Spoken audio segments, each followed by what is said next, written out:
Good afternoon, students. Welcome to the online classes for Adishpal Niketan Senior Secondary School. I myself, Saurabh Sharma, welcome. I would like to welcome you into the class of 9th mathematics class. So, in the last class, we were studying about the geometry, and we had already solved some sort of questions in 13.1, 2, and 3. Today, we will proceed further. But before proceeding, I would like to introduce something about you that what is geometry? Geometry क्या है geometry और क्यों इसको study करते हैं। देखो, geometry से कई लोग आर्किटेक्ट बनते हैं ना। जैसे अपना जैसे दुबई में अभी वर्ल्ड की सबसे टॉलेस्ट टावर है ना, जिसको क्या बोलते हैं, बुर्ज दुबई बोलते हैं या फिर बुर्ज खलीफा बोलते हैं ना, बुर्ज खलीफा। तो इतनी बेहतरीन आर्किटेक्ट है उसकी आर्किटेक्ट को देखा है आपने कभी? अगर आपने फ्री टाइम में कभी ऑनलाइन वीडियोस को सर्फिंग की होगी तो आपने उस पर बने हुए कई सारे ब्लॉग्स भी देखे होंगे, जिसमें पूरा बताया है कि उसमें क्या क्या खास चीजें हैं। उसमें उसकी डिजाइन भी इंटरेस्टिंग है, ठीक है ना। उसका डिजाइन अगर आपने देखा हो तो वो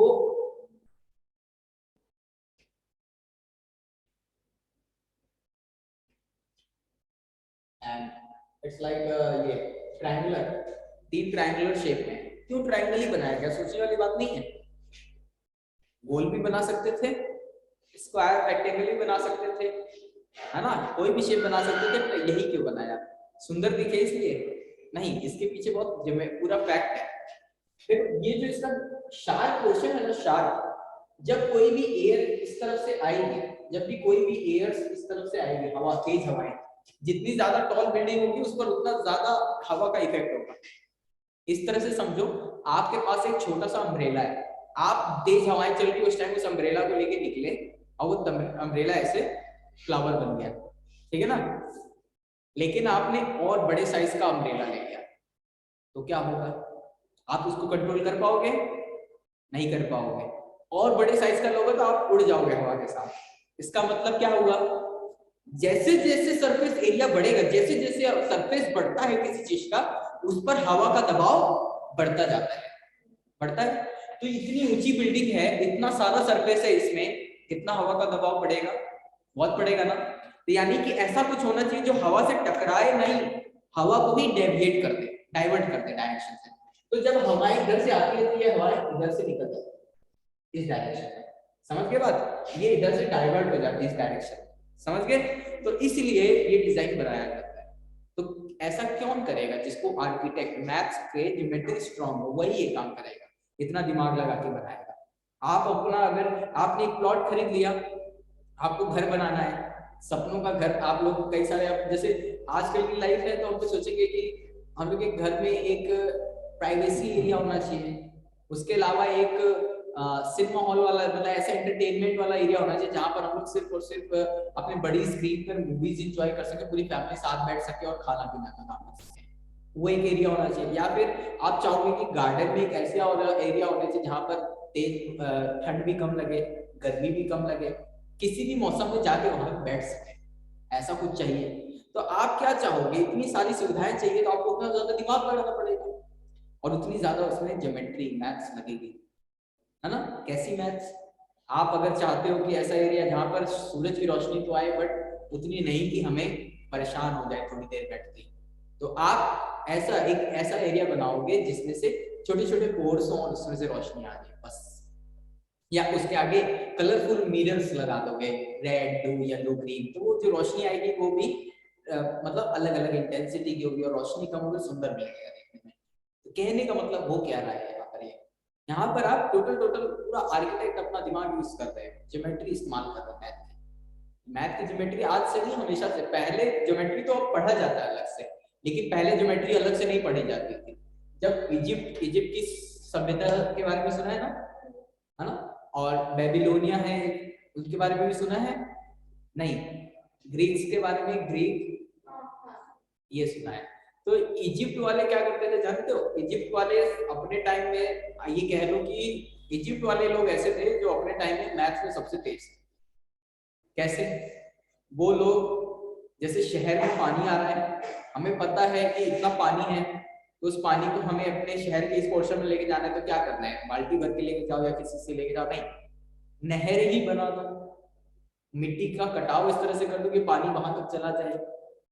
तो अब मिट्टी कितनी काटनी है कितनी नहीं काटनी है, तो उसके लिए तुमको पानी की स्पीड पता होना चाहिए, अमाउंट ऑफ वाटर मतलब वॉल्यूम पता होना चाहिए कि कितना पानी है, कितने लीटर्स है, कितना पानी आपको चाहिए, कितना वहां तक आए, उसके हिसाब से आप कवरिंग वहां पर गड्ढे करोगे ना, क्योंकि अगर कम कर दोगे तो पानी पूरे शहर में घुस जाएगा, है ना।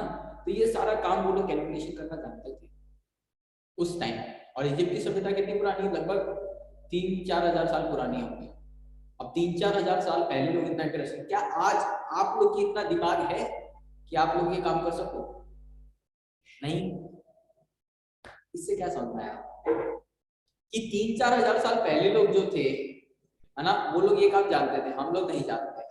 हम लोग ज्यादा मॉडर्न है कि वो ज्यादा मॉडर्न थे? ऑफ कोर्स हम लोग हैं, हम लोग चिट्ठी से लेके व्हाट्सएप तक आ चुके हैं, तो हम लोग ज्यादा मॉडर्न है ना।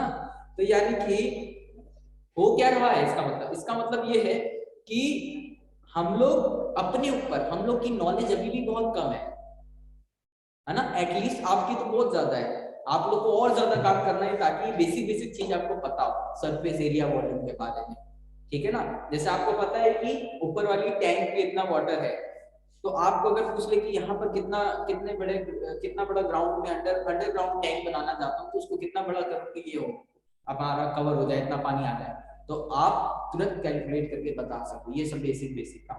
आपके घर में नया टैंक बनने वाला है, आपको पता है पर पर्सन 20 लीटर कंज्यूम करता है पर डे, है ना।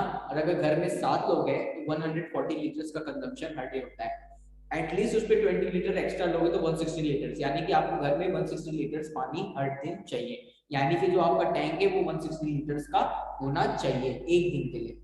अगर आप ऐसा टैंक बनाना चाहते हो जो आपको पानी ना आने पर, सरकार की तरफ से पानी ना आए और 2-3 दिन आप आराम से बिना पानी के निकाल दो घर पे, तो 160 का थ्राइस कर दोगे, है ना।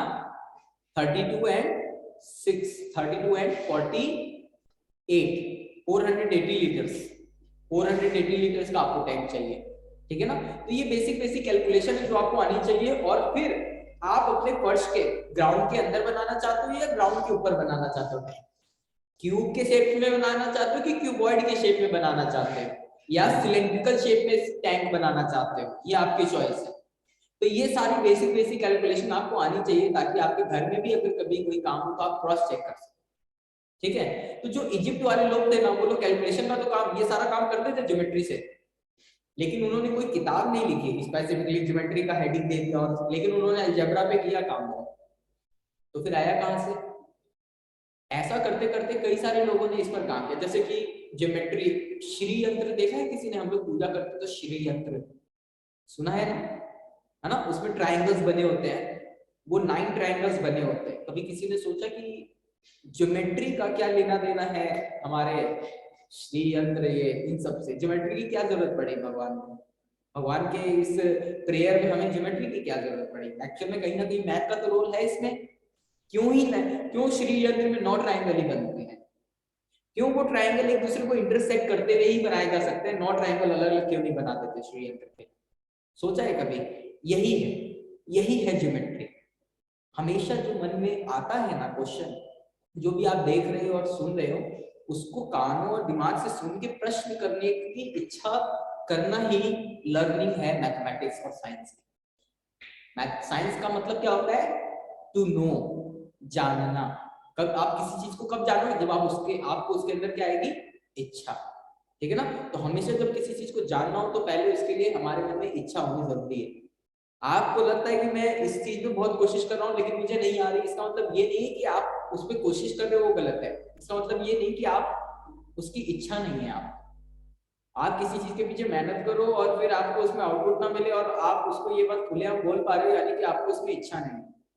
आपको उसको वैसे पढ़ना चाहिए जैसे आप पढ़ना चाहते हो। आपको मैथ जरूरी नहीं है मेरे तरीके से आए, लेकिन आपको मैथ इंटरेस्टिंग लगे, उसका अपना हर एक के पास यूनिक रेसिपी होती है। ये ध्यान रखना, हर एक के पास अपनी यूनिक रेसिपी है उस चीज को अच्छा टेस्ट फ्लेवर देने की, ठीक है ना। तो ये बात ध्यान रखना। तो इसी तरह जब इजिप्ट वाले थे, उन्होंने कोई किताब नहीं लिखी ज्योमेट्री पे। किया क्या लास्ट में? उन्होंने अपने जो कंटेंट्स थे वो एक जगह लिख रखे थे, बस ये काम हम लोग करते हैं। लास्ट में सबसे टीचर थे यूक्लिड, नाम सुना है यूक्लिड का? नहीं, आप लोग के इस साल वो चैप्टर था, हालांकि वो कट गया है आपके बुक से, चैप्टर नंबर 3 या 4 था, ठीक है ना, यूक्लिड ज्योमेट्री। उन्होंने, वो एक टीचर थे और उन्होंने अपने सारे स्टूडेंट्स के संग मिलके पिछले कई 100-200 सालों में इजिप्ट के द्वारा इंडिया में श्रीयंत्र जैसे कई सारे इंटरेस्टिंग चीजें हैं, इन सबको मिला के ज्योमेट्री तैयार की, पूरी एक बुक तैयार करनी ज्योमेट्री की, ताकि लोग, आप मैं जैसे आम लोग भी इस ज्योमेट्री को आसानी से समझ और पढ़ सके, ठीक है ना। वरना ये ज्योमेट्री आपको बिखरी हुई मिलती, पता नहीं किस कॉलेज में या कितने साल पढ़ने के बाद मैथ में आपको पाइथागोरस थ्योरम के बारे में पता चलता है, कितने सालों बाद पढ़ने के बाद आपको स्क्वायर के बारे में पता चलता है कि स्क्वायर किसको बोलते हैं। ये सारा कंपाइलेशन का काम कि 9th में ज्योमेट्री में ये पढ़ना है, मतलब ये ज्योमेट्री में ये चीजें आपको पढ़नी है, ये कंपाइलेशन का काम यूक्लिड ने किया, उन्हीं को फादर ऑफ ज्योमेट्री बोला जाता है, ठीक है ना। तो बहुत सारे ज्योमेट्री अगर आपकी अच्छी है तो आप आर्किटेक्ट बन सकते हो बहुत बेहतरीन। हाँ, ये बात है कि आपको आना चाहिए बहुत अच्छा आर्किटेक्ट, आपकी इमेजिनेशन अच्छी होनी चाहिए, आपकी ड्राइंग अच्छी होनी चाहिए, है ना, ये सारी चीजें हैं, तो बेसिक बेसिक चीजें हैं। चलिए, तो बहुत कुछ है इसमें सीखने को। अब देखो, कोई बता सकता है लाइन कैसे बनती है? लाइन डॉट से बनती है, जब कोई पॉइंट बार बार रिपीट होता है तो लाइन बनती है। और कोई सरफेस कैसे बनता है? सरफेस लाइन से बनता है सरफेस, ठीक है। जैसे मान लीजिए एक लाइन है, एक लाइन कितनी पतली होती है?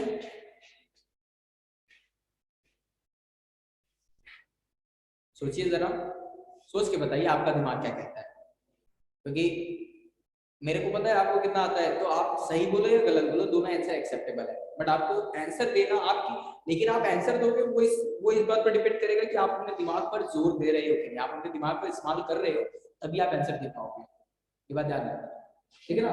तो एक लाइन कितनी पतली होती है, कौन आंसर दे सकता है?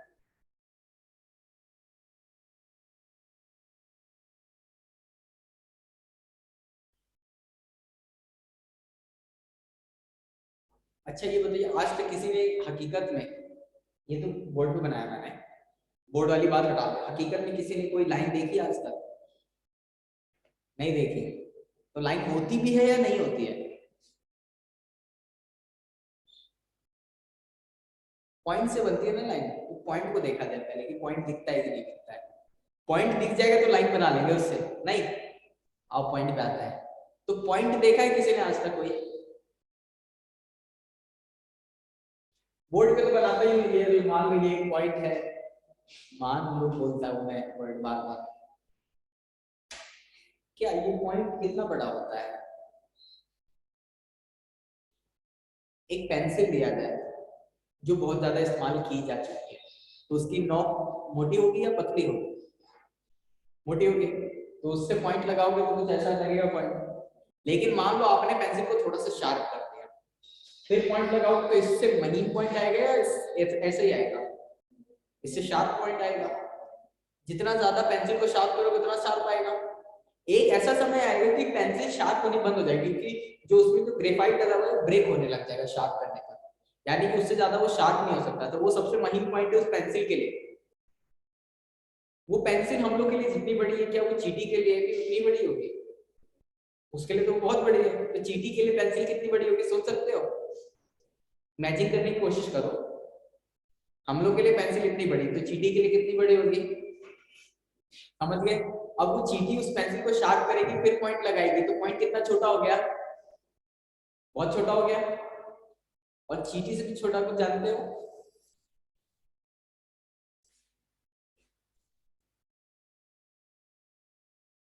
कुछ जानते हो चींटी से भी छोटा?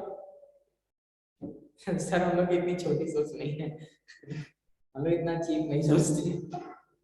देखो, चींटी से भी छोटा होता है बैक्टीरिया, अमीबा, फंगस, पढ़ा है ना, माइक्रो ऑर्गेनिजम्स। उन माइक्रो ऑर्गेनिजम्स की पेंसिल कितनी छोटी होगी, है ना। और वो लोग की पेंसिल शार्प करके लगाओगे पॉइंट, तो कितना छोटा हो जाएगा? बहुत छोटा, दिखेगा ही नहीं। हम लोग को तो चींटी वाले भी दिखना बंद हो जाएगा। तो कहने का मतलब क्या हुआ? पॉइंट सिर्फ और सिर्फ एक कल्पना है। क्या है?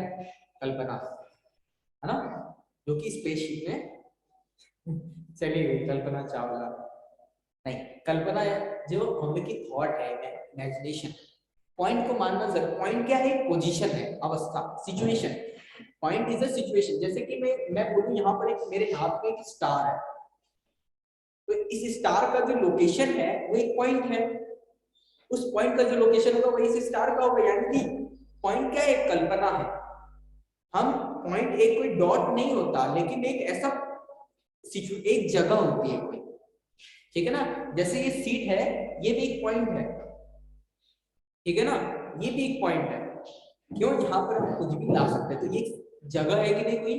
तो पॉइंट इज अ स्पेस, कोई जगह होती है छोटी से छोटी, जितना आप सोच सकते हो उससे भी लाखों गुना छोटा, ठीक है ना। तो ये होता है पॉइंट।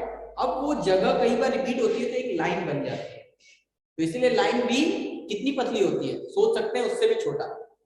लाइन कितनी पतली होती है? सोच सकते हैं उससे भी छोटा। अब जब लाइन रिपीट होती है एक के बगल में एक,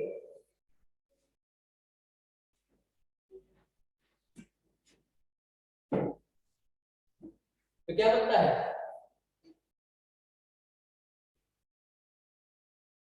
समझ पा रहे हैं क्या हो रहा है? ये क्या बन गया? सरफेस। क्या ये सरफेस बना कि नहीं? है एक सरफेस है जिसका ये एरिया है।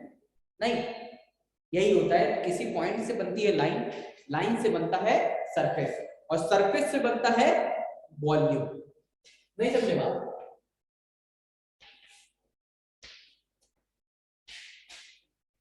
यहां तो समझ में आया बस। एक लाइन का कोई एरिया होता है क्या? नहीं होती। एक पॉइंट जितनी बार आएगा उतनी लंबी लाइन होगी। तो जब पॉइंट को रिपीट करते हुए लाइन बनेगी तो उसकी कुछ लेंथ होगी, लेंथ। तो इसीलिए लाइन के बाद लेंथ होती है, और कुछ नहीं होता। एरिया होता है क्या? नहीं होता ना, वॉल्यूम होता है। लेकिन लाइन जब रिपीट करती है तो क्या हो जाता है? एरिया बन जाता है। क्या बन जाता है? सरफेस। सरफेस मतलब एरिया। अब वो सरफेस जितनी बार लाइन रिपीट होगी, एक लाइन है, मान लो यहां से यहां तक की लेंथ कितनी है? 2 मीटर्स, और ऐसी 2 लाइन है, तो टोटल इसका एरिया कितना हो जाएगा? 4 मीटर, क्योंकि 2 × 2 मीटर, 4 मीटर। समझ गए ना? ऐसी 2 लाइन है। 5 लाइनें होती तो 5×2 = 10 मीटर।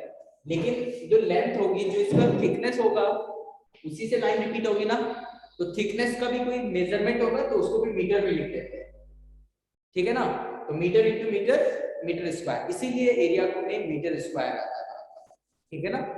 ये बेसिक बेसिक चीजें हैं, इसी से पूरा मैथ शुरू होता है ज्योमेट्री का, ठीक है ना। तो अब क्या है? तो जैसा कि लास्ट क्लास में हम लोग सिलेंडर्स के बारे में पढ़े थे ना, कुछ और पढ़ना है आपको, उसके बारे में जानना है। सिलेंडर्स में एक्सरसाइज 13.3 में 13.2 हुआ था।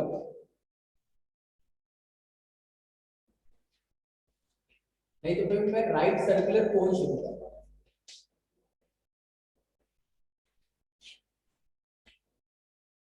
चलिए, ये कौन बताएगा व्हाट इज पाई?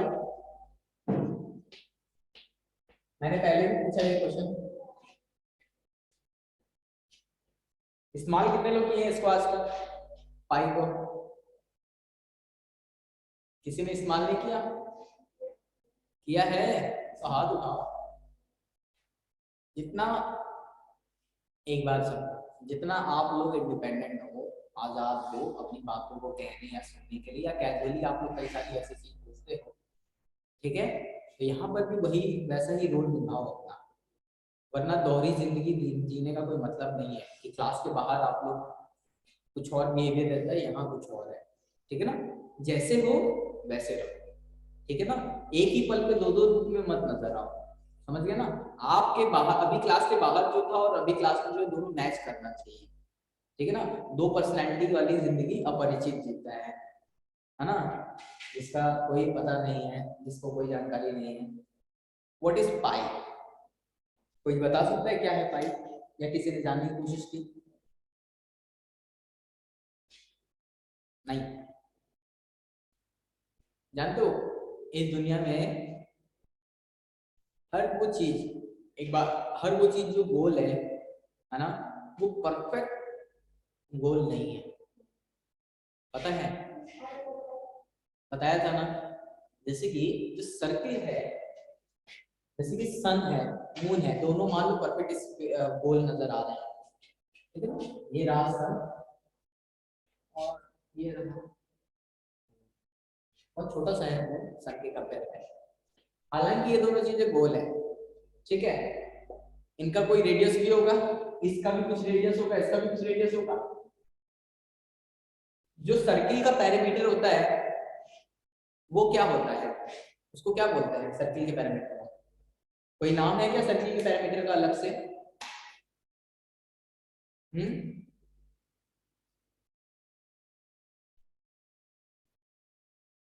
है सरकमफेरेंस, सुना है? जो पैरामीटर होता है ना, उसी को यहाँ पर सरकमफेरेंस बोला जाता है।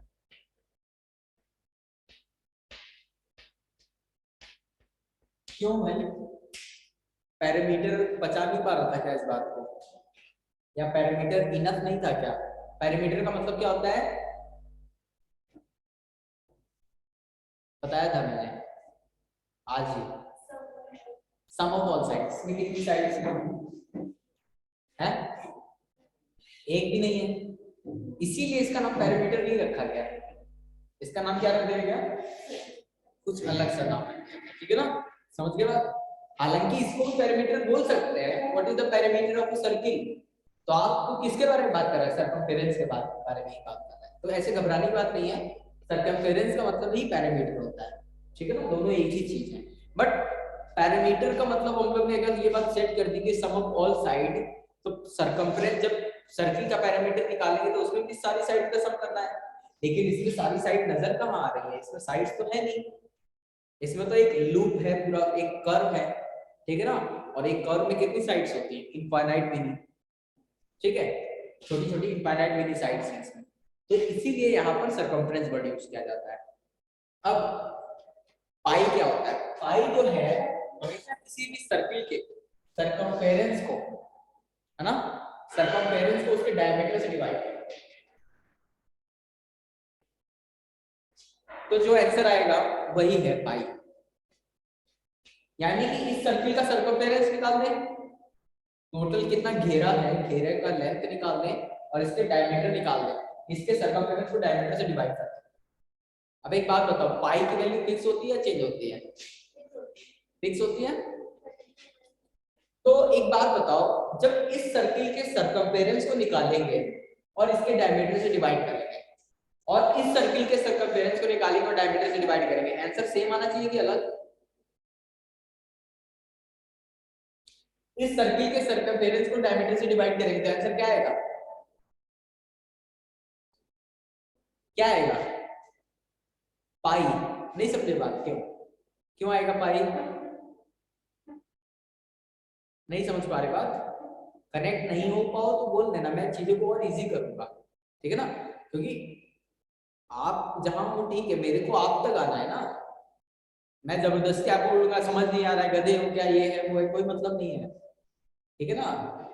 आपको मैं, आप लोग को नहीं आ रहा बोल तो सर मेरे को क्लियर नहीं हो रहा, कुछ और तरीके अलग तरीके से समझाइए, फिर हम और डाउन पे आ जाएंगे, फिर ऐसे करते करते जब आपको लगेगा कि आप और हम कनेक्ट हो गए, फिर आपको लेके वहां से हाई लेवल पे लेके आऊंगा, समझ गए ना।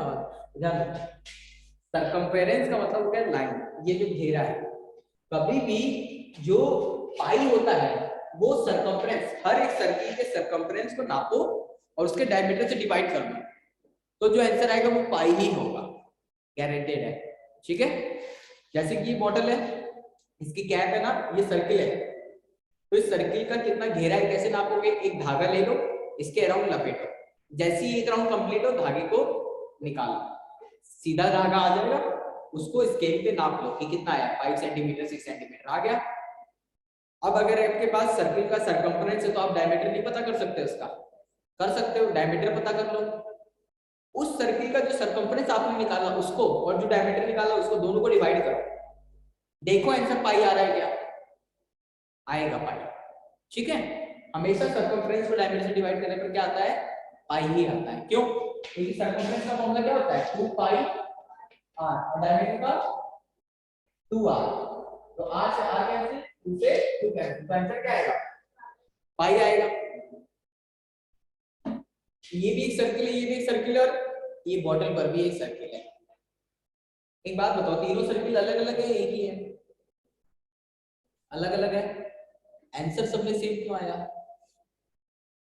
आया कि नहीं? इंटरेस्टिंग है कि नहीं ये बात? तो यही बात है कि पाई एक यूनिवर्सल कांस्टेंट है। सृष्टि की बनाई हुई की सारी चीजें में एक बात कॉमन है कि सब में पाई सेम है। यानी कि अगर मान लो भविष्य में क्या बोलते हैं इनको, हमारे साइंटिस्ट लोगों को एक नया प्लेनेट मिलता है जो अर्थ के जैसा है, सर्कुलर स्फीयर के शेप में नजर आएगा, ठीक है, तो पूछा जाएगा क्या इसमें भी पाई की वैल्यू वही है क्या? ऑफ कोर्स वही होगी, क्योंकि ये हर जगह सेम है, पाई हर जगह एक जैसा होता है, ठीक है ना। अगर पाई हर जगह सेम नहीं होगा तो वो यूनिवर्सल कांस्टेंट नहीं कहलाएगा, ठीक है। ये बेसिक बेसिक चीजें हैं, बहुत ध्यान रखना। तो सर्कमफ्रेंस का मतलब क्या होता है? अरे पाई का मतलब क्या होता है? Pi is the ratio of circumference divided by diameter, ठीक है ना। अब देखो, तो राइट सर्कुलर सिलेंडर के बारे में बता रहा हूं।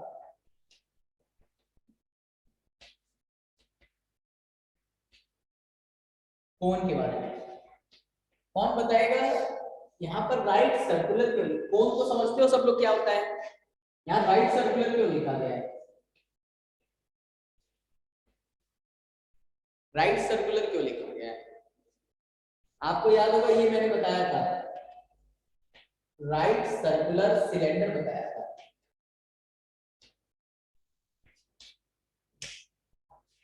राइट सर्कुलर सिलेंडर बताया था, और ये राइट सर्कुलर कौन है? राइट सर्कुलर सिलेंडर क्या होता है? सिलेंडर और राइट सर्कुलर सिलेंडर में अंतर क्या होता है? आप में से कोई बता सकता है?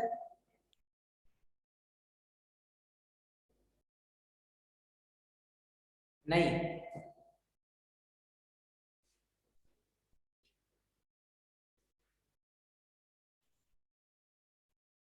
राइट सर्कुलर इसलिए बोलते हैं क्योंकि इसमें राइट वर्ड क्या बताता है? Right angle. किसको बताता है? राइट एंगल को।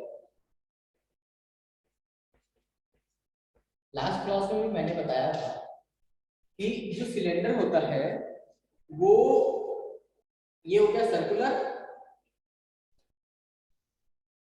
और राइट इसलिए बोलते हैं क्योंकि यहाँ पर 90 डिग्री बन रहा होता है। इसका ये जो बेस है यहाँ से 90 डिग्री बन रहा है कि नहीं बन रहा है? 90 डिग्री बन रहा है ना, सिलेंडर सीधा है। लेकिन ये वाला फिगर देखो,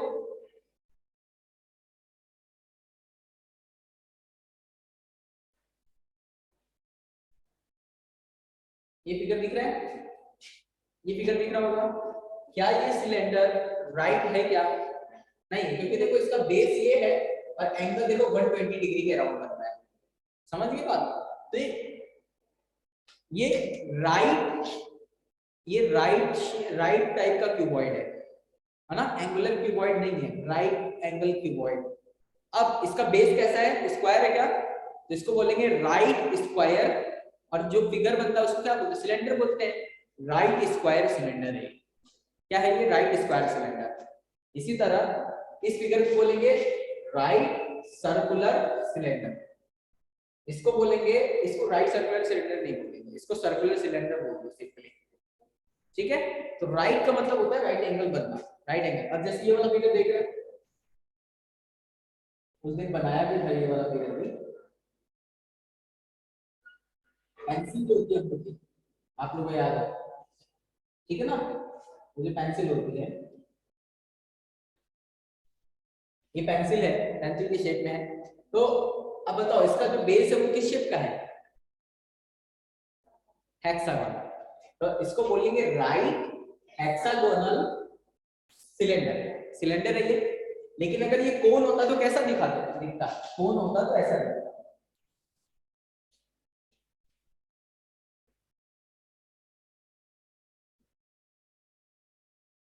एक पॉइंट पे सारी सारी चीजें ये मिल रही, ठीक है, समझ गए बात? एक ऐसा कोन होता है जिसका बेस कैसा होता?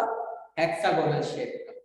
समझ पा रहे हो? तो इसको क्या बोलते थे? राइट हेक्सागोनल कोन। इसी तरह पेंटागोनल भी हो सकता है। स्क्वायर वाला आपको भी याद हो, अगर आपने स्क्वायर वाला देखा हो, कभी देखा है स्क्वायर वाला हकीकत में या फोटोज में कहीं?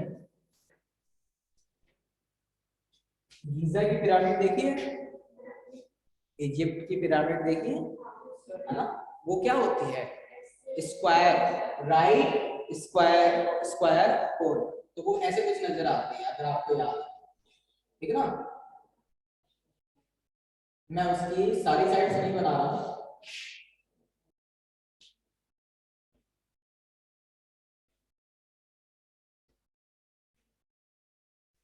इसकी और भी साइड्स हैं, ठीक है?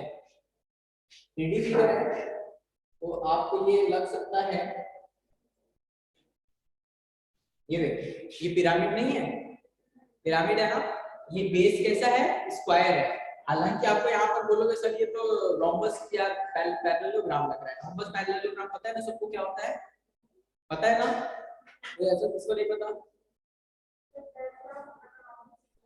अच्छा, पैरेललोग्राम रेक्टेंगल, जब किसी रेक्टेंगल को टिल्ट करोगे तो पैरेललोग्राम बनेगा, जब किसी स्क्वायर को टिल्ट करोगे तो रोम्बस बनेगा, ठीक है ना? तो ये क्या है? राइट सर्कुलर की जगह क्या है यहाँ पे? स्क्वायर कोन। समझ गए ना? क्योंकि यहाँ पर 90 डिग्री को कहाँ बन रहा है? ये देखो ये 90 डिग्री बन रहा है कि नहीं बन रहा, इसलिए इसको राइट स्क्वायर कोन बोलते हैं, ठीक है ना? इसको क्या बोलते हैं? टेट्राहेड्रन। ये वाला फिगर देखा है कभी?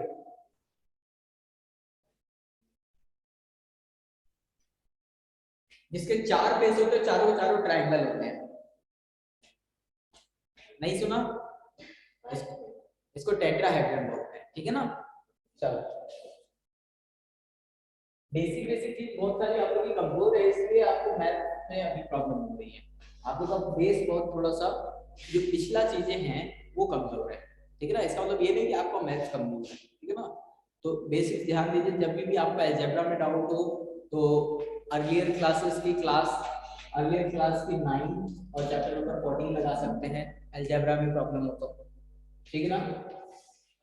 और अगर ज्योमेट्री में प्रॉब्लम हो तो आप चैप्टर नंबर, एक तो चैप्टर का नेम नहीं याद है बट मुझे चैप्टर का नंबर नहीं याद है बट चैप्टर का नेम है पॉलीगॉन। पॉलीगॉन पढ़ सकते हो, है ना? पॉलीगॉन। और इसके अलावा आप एटलीस्ट वो वाला चैप्टर पढ़ लो, चैप्टर नंबर 11 और 12, ये दो, ठीक है ना? इतना ये सारी चीज पढ़ लोगे तो आपका ज्योमेट्री पूरा क्लियर हो जाएगा पिछला, और आपको इस क्लास में प्रॉब्लम बिल्कुल नहीं होगी, ठीक है ना? गारंटी से बोल रहा हूँ ये चीज। तो बेसिक चीजें हैं, कुछ ध्यान रखिए। अगली क्लास में मिलते हैं, ठीक है?